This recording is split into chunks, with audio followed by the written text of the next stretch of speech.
ಮುಖ್ಯವಾಗಿ ನಮ್ಮನ್ನ ದೂರ್ತಾ ಇದ್ದಿದ್ದೇನು ಅಂತಂದ್ರೆ ಅವನು ಬಂದಾಗ ನಡ್ಕೊಂಡು ಬಂದ, ಅದಾದ್ಮೇಲಿಂದ ನೀವು ಇಂಜೆಕ್ಷನ್ ಕೊಟ್ಟು ಅವನಿಗೆ ವ್ಯತ್ಯಾಸ ಮಾಡಿಸಿದಿರಿ ಅಂತ.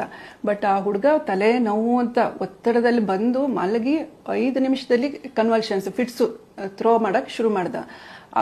ಅದು ನಿಲ್ತಾನೆ ಇರಲಿಲ್ಲ. ಅದಕ್ಕೆ ನಾವು ಕೊಡಬೇಕಾದ ಇಂಜೆಕ್ಷನ್ಸ್, ಫಿಟ್ಸ್ ನಿಲ್ಸೋದಕ್ಕೆ ಕೊಡಬೇಕಾದ ಇಂಜೆಕ್ಷನ್ ಲೋರಾ ಅಂತ ಹೇಳ್ತೀವಿ, ಮತ್ತೆ ಅಡಿಷನಲ್ ಮೆಡಿಕೇಶನ್ಸ್ ಅದಕ್ಕೆ ಏನು ಕೊಡ್ಬೇಕು ಅದನ್ನ ಕೊಟ್ಟಿರ್ತೀವಿ.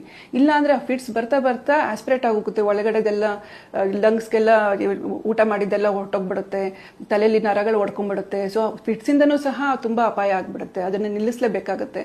ಸೊ ಅದಕ್ಕೆ ನಿಲ್ಲಿಸೋ ಅಂತ ಮೆಡಿಕೇಶನ್ಸ್ ಅಷ್ಟೇ ನಾವು ಕೊಟ್ಟಿರೋದು. ಮತ್ತೆ ಅದಕ್ಕೆ ಎಲ್ಲ ಡಾಕ್ಯುಮೆಂಟ್ಸ್ ಇದೆ, ಆದ್ರೆ ಆ ಡಾಕ್ಯುಮೆಂಟ್ಸ್ ಎಲ್ಲ ಅವರು ನಮ್ಮ ಹತ್ರ ಬಲವಂತವಾಗಿ ತಗೊಂಡು ಹೋಗ್ಬಿಟ್ಟಿದ್ದಾರೆ.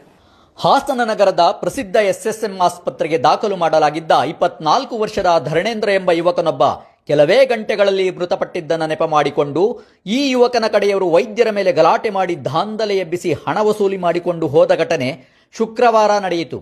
ತೀವ್ರ ತಲೆನೋವಿನ ಕಾರಣ ಧರಣೇಂದ್ರನನ್ನು ಶುಕ್ರವಾರ ಬೆಳಗ್ಗೆ ಆಸ್ಪತ್ರೆಗೆ ದಾಖಲು ಮಾಡಲಾಯಿತು.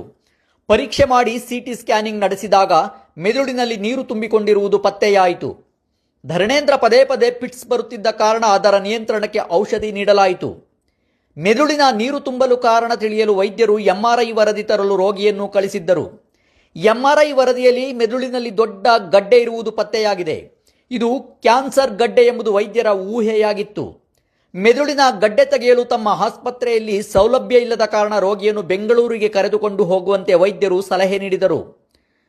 ಧರಣೇಂದ್ರನ ಕಡೆಯ ಕೆಲವರು ಬೆಂಗಳೂರಿಗೆ ಕರೆದುಕೊಂಡು ಹೋಗಲು ಕೂಡ ಸಿದ್ಧರಾಗುತ್ತಿದ್ದರು. ಆದರೆ ಆತ ಬದುಕುಳಿಯುವುದು ಕಷ್ಟ ಎಂದು ತಿಳಿದು ಕೆಲವರು ಗಲಾಟೆ ಶುರು ಮಾಡಿದರು.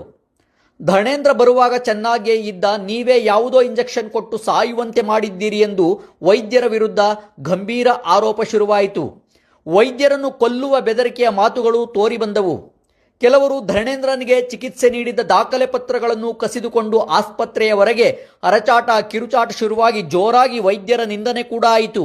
ಆಸ್ಪತ್ರೆಯ ಸುತ್ತ ಬಿಗಿ ಪೊಲೀಸ್ ಬಂದೋಬಸ್ತ್ ಕೂಡ ಮಾಡಲಾಗಿತ್ತು. ತಮ್ಮ ಆಸ್ಪತ್ರೆಯ ವೈದ್ಯರು ಮತ್ತು ಸಿಬ್ಬಂದಿ ಮೇಲೆ ದೌರ್ಜನ್ಯ ನಡೆದ ಸಂದರ್ಭದಲ್ಲಿ ಸ್ಥಳಕ್ಕೆ ಭೇಟಿ ನೀಡಿ ಪರಿಸ್ಥಿತಿಯನ್ನು ತಿಳಿಗೊಳಿಸಿದ IMA ಪದಾಧಿಕಾರಿಗಳು ಮತ್ತು ವೈದ್ಯರಿಗೆ ಡಾಕ್ಟರ್ ಸೌಮ್ಯ ದಿನೇಶ್ ಅವರು ಧನ್ಯವಾದ ಸಲ್ಲಿಸಿದ್ದಾರೆ.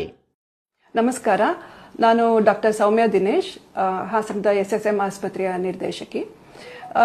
ನಿಮಗೆಲ್ಲ ನೆನ್ನೆ ಒಂದು ಘಟನೆ ನಡೀತು. ಅದ್ರ ಬಗ್ಗೆ ಸಾರ್ವಜನಿಕರಲ್ಲಿ ತುಂಬ ವಿಚಾರಗಳು ತಪ್ಪಾಗಿ ಪ್ರಚಲಿತವಾಗಿದ್ದಾವೆ. ಅದ್ರ ಬಗ್ಗೆ ನಾನು ಅದಕ್ಕೆ ಸ್ಪಷ್ಟೀಕರಣ ಕೊಡೋದಕ್ಕೆ ಇಷ್ಟಪಡ್ತಾ ಇದ್ದೀನಿ ಈ ಮೂಲಕ.